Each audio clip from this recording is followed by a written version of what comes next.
Hi all, I am Punj Prakash, online math tutor. Welcome in my channel Maths Punj. In this video we will learn how to find the specific value of the trigonometric ratio. जैसा कि आपने हमारे पिछले video introduction of trigonometry में जाना कि कैसे ये एक राइट एंगल ट्रायंगल के 3 साइड्स होते हैं, that is P, B and H. इस रेशियो से रिलेशन एंगल के साथ तैयार होते हैं वो है पहला P/H, then B/H, then P/B. और इनका एक अलग नाम भी है जैसे कि साइन, कॉस, टेन. लेकिन इसके साथ जो डिग्री लगता है जैसे 0 डिग्री, 30 डिग्री, 45 डिग्री, 60 एंड 90, ये कुछ स्पेसिफिक डिग्रीज़ हैं जिसका वैल्यू फाइंड आउट किया जाता है. इस वीडियो में हम आपको आज 0 डिग्री और 90 डिग्री कैसे फाइंड आउट करें इसको बताएंगे सिंपल और साधारण तरीक़े से. हमारे सारी वीडियो में आप लोग को इसी तरह कोशिश किया गया है कि आप लोग एक सिंपल तरीके से मैथ्स को समझ सके. चलिए शुरू करते हैं. ऐसा हमने पिछले वीडियो में डिटेल बताया था. डिटेल जानने के लिए आप पिछले वीडियो देख सकते हैं. इसमें रिलेशन क्या मिला, P के साथ H का, फिर B के साथ H का और P के साथ B का रिलेशन मिला. और तो रेशियो मतलब दैट इज़ P/H रेशियो है. एंगल 0 डिग्री, 90 डिग्री कुछ भी, और इसका वैल्यू फाइंड आउट करना है. ओके, तो ये जो रेशियो है, this is ratio, this is angle. तो रेशियो को कैसे लिखते हैं, उसको साइन लिखते हैं. साइन क्यों लिखें, दिस इज़ फर्स्ट रेशियो, पहला रेशियो, तो पहला वाले का साइन. अननोन एंगल है तो थीटा, लेकिन यहाँ हमें मालूम है तो थीटा की जगह क्या है 0 डिग्री जो मालूम है. और हमको फाइंड क्या करना है, साइन 0 डिग्री. तो चलिए जानते हैं इसे कैसे फाइंड किया जाए. दिस इज़ राइट एंगल और ये ट्रायंगल इसका नाम रख देते हैं that is A, B and C. ABC में एंगल A अभी एक्यूट एंगल है. इस एंगल A को जब हमको 0 डिग्री बनाना हो तो क्या होगा, तो इसे समझते हैं. को जैसे जैसे हम नीचे तरफ लाएंगे, जैसे जैसे नीचे लाएंगे तो ये 0 होगा. देखिए जैसे जैसे हमारा C B के क्लोजर आ रहा है, एंगल A धीरे धीरे एक्यूट से 0 डिग्री तक होता जा रहा है. इससे पता चला कि जब हमारा एंगल A जब 0 होगा तो हमारा जो AC है ये जो है ऑलमोस्ट सेम होगा AB के बराबर. इसलिए AC side equal to AB होगा. AC क्लोजर टू B तो AC इक्वल टू AB. तो हमारा रेशियो जो है साइन 0 डिग्री इक्वल टू क्या होगा P/H, और P इक्वल टू जो रेफरेंस थीटा के सामने परपेंडिकुलर होता है वो ये वाला साइड परपेंडिकुलर है, क्योंकि हमारा रेफरेंस ये 0 डिग्री जो रेफरेंस है. ओके, तो sine 0 degree P/H, P is BC and H is equal to AC. और हमारा BC बराबर 0 हुआ, इसलिए BC कितना हुआ 0, AC is equal to AB. Therefore sine 0 degree equal to क्या हुआ 0/AB, और 0 का डिवीज़न जो होगा वो 0 आएगा, इसलिए साइन 0 डिग्री 0 होता है. इसी तरह कॉस 0 डिग्री का वैल्यू क्या होगा, कॉस 0 डिग्री का रेशियो होता है B/H, और यहाँ पे B means base that is AB and hypotenuse is AC. C point B के क्लोजर होने से क्या हुआ AB इक्वल टू AC हो गया, और AC एज इट इज़, और ये दोनों कट के एक हो गया.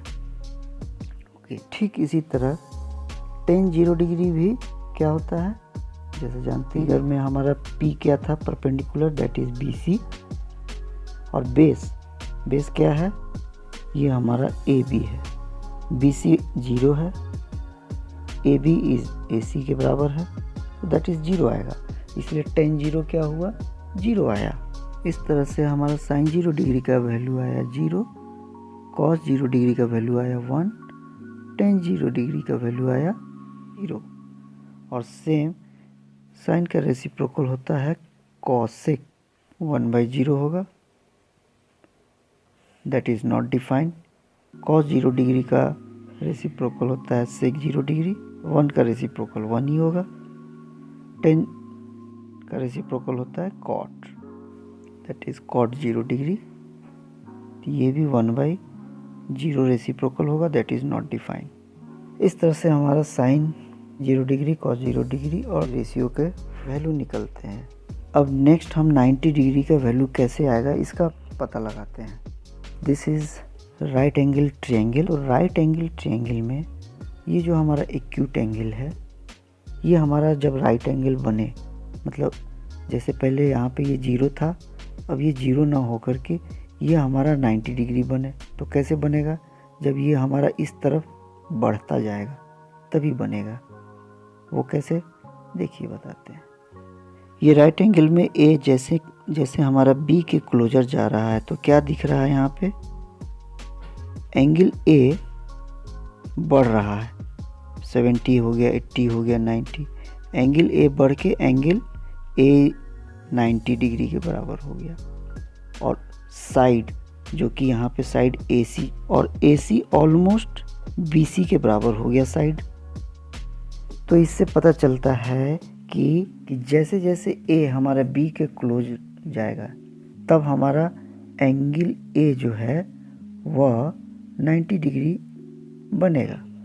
तो इस केस में ए जब क्लोजर जाएगा B के पास, तो AC जो है वो किसके बराबर हो जाएगा? C ऑलमोस्ट BC के बराबर हो जाएगा। यही कंडीशन यहाँ पे लागू होता है। तो इस तरह से हमारा जो रेशियो, पहला रेशियो क्या होता है? साइन, और रेफरेंस एंगल इसमें लिया गया हम लोग को 90 डिग्री, और 90 डिग्री लेने पहला रेशियो P/H होता है। यहाँ P क्या है? परपेंडिकुलर BC है। परपेंडिकुलर BC क्यों है? कि रेफरेंस एंगल के सामने परपेंडिकुलर साइड कहलाता है।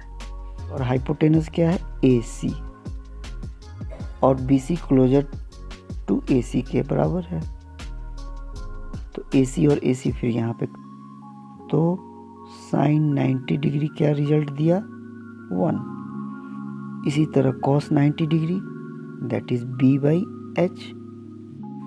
B क्या है? दैट इज बेस AB, और H क्या है? AC। और AB चूँकि B के क्लोजर होने से AB क्या होता है? 0। AC is equal to BC, फिर भी 0 होगा, तो cos 90 डिग्री हो गया। इसी तरह tan 90 डिग्री क्या होगा? tan 90 डिग्री रेशियो का होता है P/B। और यहाँ पे P क्या है? Perpendicular, that is BC। Base क्या है? That is AB। BC is equal to AC। AB almost 0 है, और इस कंडीशन में ये नॉट फाइनाइट, इनफाइनाइट होता है। इस तरह साइन 90 डिग्री हमारा क्या आया? 1, कॉस 90 डिग्री आया 0, और tan 90 degree not defined, that is infinity. Sine का reciprocal cosec, that is cosec 90 degree. Cosec 90 degree 1 का रेसिप्रोकल 1 ही होगा। कॉस का रेसिप्रोकल होता है दैट इज सेक 90 डिग्री। तो सेक 0 का रेसिप्रोकल क्या होगा? 1/0, दैट इज नॉट डिफाइंड। और 10 का रेसिप्रोकल होता है कॉट, तो कॉट 90 डिग्री क्या होगा? 0। For the rest of specific angle that is 30 degree, 45 degree, 60 degree, watch the part 2 of this video.